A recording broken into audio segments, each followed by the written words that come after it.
안녕하세요, 역사 돋보기입니다. 중국 전쟁사 대표적인 전투를 소개해드리는 중국 전쟁사 시리즈 13부입니다. 이번 영상부터는 중국 현대사 속 현대전의 전투들을 소개해드리고자 합니다. 많은 분들이 중국사를 접할 때 신의 혁명으로 청나라가 무너지는 시점에서 많이들 그만두십니다. 청나라를 무너뜨린 위안스카이는 공화정을 수립하겠다는 약속을 무시하고 황제에 등극했다가 숱한 반발을 써서 결국 얼마 못 가 자진 퇴위할 수밖에 없었고, 그리고 또 얼마 안 있어서 죽죠. 그 이후 중국은 아주 격렬한 군벌의 시대로 넘어가는데, 이 군벌들이 워낙 많았기 때문에 많은 분들이 여기서 중국사를 놓게 되는 마의 구간입니다. 하지만 이 군벌의 시대도 본질적으로 보면 중국사 전체에 걸쳐서 수도 없이 반복되던 양상이었습니다. 양상만 놓고 보면 전국적으로 걸기한 군벌들이 각축전을 벌인 삼국지와도 크게 다르지 않습니다. 이번 13부에서는 이 난세의 군벌 시대에 국민당 정부가 끝내 모든 군벌들을 통합했던 전투를 다루고자 합니다. 바로 중원대전입니다.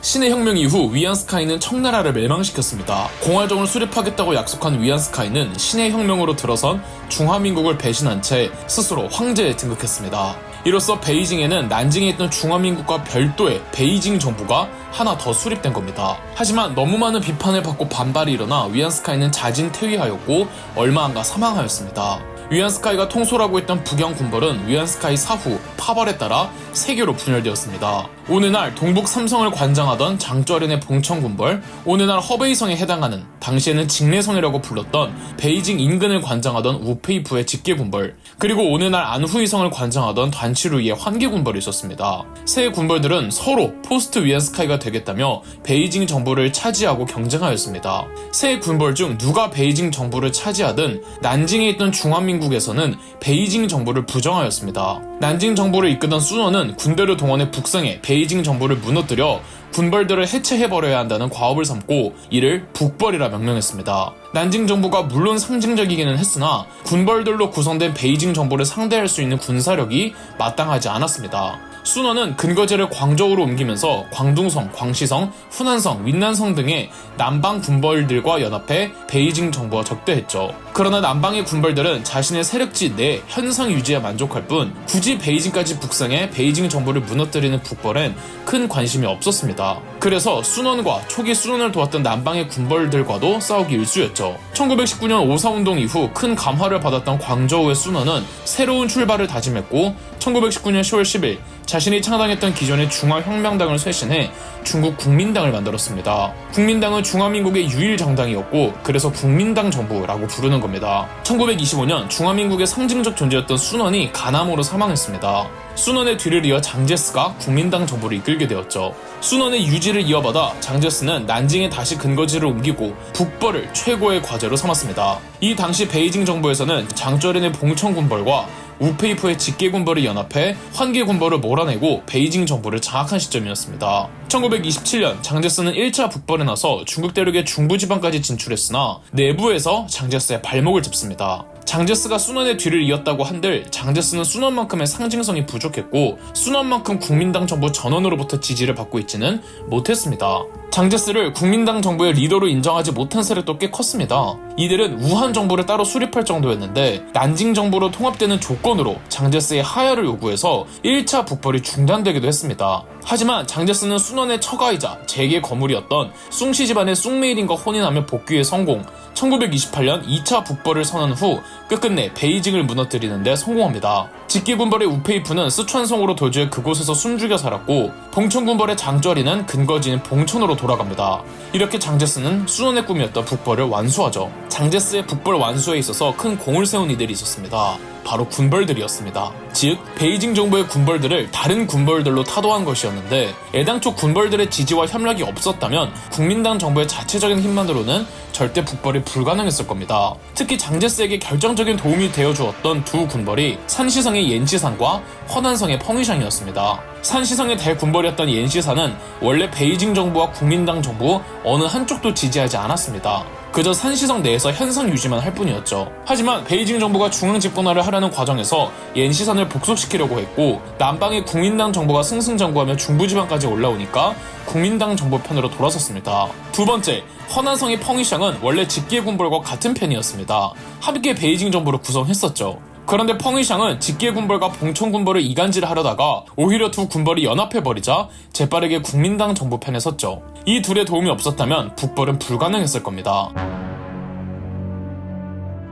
자, 북벌을 위해 군벌들을 동원한 장제스였지만 이제 북벌을 완수한 이상 더 이상 군벌들이 필요 없었습니다. 아니, 더 방해되는 존재였습니다. 이제 국민당 정부의 중화민국이 중국 대륙 전체를 지배하게 되었는데 군벌들을 그대로 둘 수는 없었죠. 1929년 장제스의 국민당 정부는 앞으로 전국적인 군축을 단행할 예정이며 각 지의 군벌들도 국민당 정부에 소속된 부대로 편입한다는 편견회의를 통해 회의 결과를 발표했습니다. 당연히 군벌들의 반발이 있을 수밖에 없었죠. 장제스의 북벌에 협조했던 군벌들이 북벌 완수 후 장제스의 군벌 해체 조치에 반발을 일으켜 국민당 정부의 반란을 일으킨 일련의 전쟁들을 반장전쟁이라고 합니다. 군벌들과 장제스의 내전, 그 최종장에 해당하는 전투가 바로 중원대전입니다. 1930년 전국의 군벌들 가운데 가장 거대한 세력을 보유하고 있던 산시성의 옌시상과 허난성의 펑이샹이 동맹을 맺고는 국민당 정부의 반란을 일으켰습니다. 1930년 2월 옌시상과 펑이샹이 난징 정부에 정식적으로 장제스에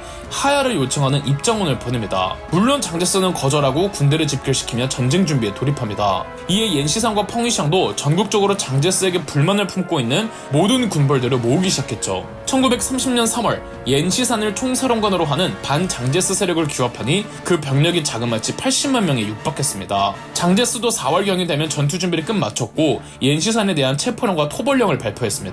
난징 기준 북쪽에서 옌시상과 펑이샹이 들고 일어나자 난징 기준 남쪽 광시성의 군벌 리중런도 반란에 동참했습니다. 이뿐만이 아니었습니다. 지금의 베이징 북은 허베이성 기반의 하북 군벌들 숭저위안과 쓰여우산도 합류했으며 닝샤의 군벌, 간수성의 군벌, 칭하이성의 군벌 등 서북 군벌들도 동참했죠. 반면 광둥성과 산시성의 군벌은 장제스의 편에 섭니다. 중국 서남쪽의 스촨성, 구이저우성, 윈난성, 그리고 동북쪽의 봉천 군벌을 제외하고는 중국 전국의 모든 군벌들이 다 참전한 바야흐로 최대 규모의 내전이 발발한 겁니다. 난징 남쪽에서 북진하는 광시성 군벌의 경우 친장제스파였던 광둥성 군벌이 측면에서 견제해주면서 후베이성의 우한에서 장제스의 신복 중 한 명이었던 허잉친이 철통같이 방어하며 광시성 군벌의 북진을 막고 있었습니다.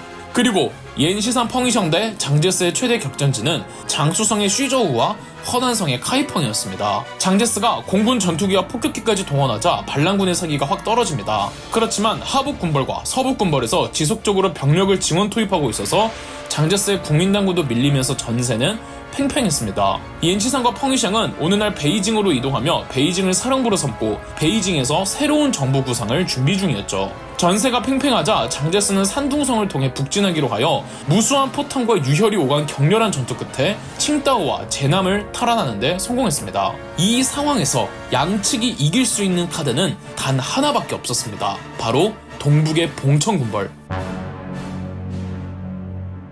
봉천 군벌의 수장은 장쩌린이었습니다. 그러나 장제스의 북벌로 베이징을 나와 봉천으로 돌아가는 장쩌린은 만주 지역을 호시탐탐 노리던 일본군에 의해 폭사당해 사망하고 말았습니다. 이후 봉천 군벌을 이끈 건 장쩌린의 아들 장쉐랑이었는데 장쉐랑은 아버지만큼 봉천 군벌을 장악하지 못하고 있었고 그래서 중원대전이 터지자 중립을 표방했습니다. 봉천 군벌 내에서도 중원대전에 개입하자는 쪽과 하지 말자는 쪽으로 나뉘었는데 장쉐랑은 개입을 하고 싶어 했죠.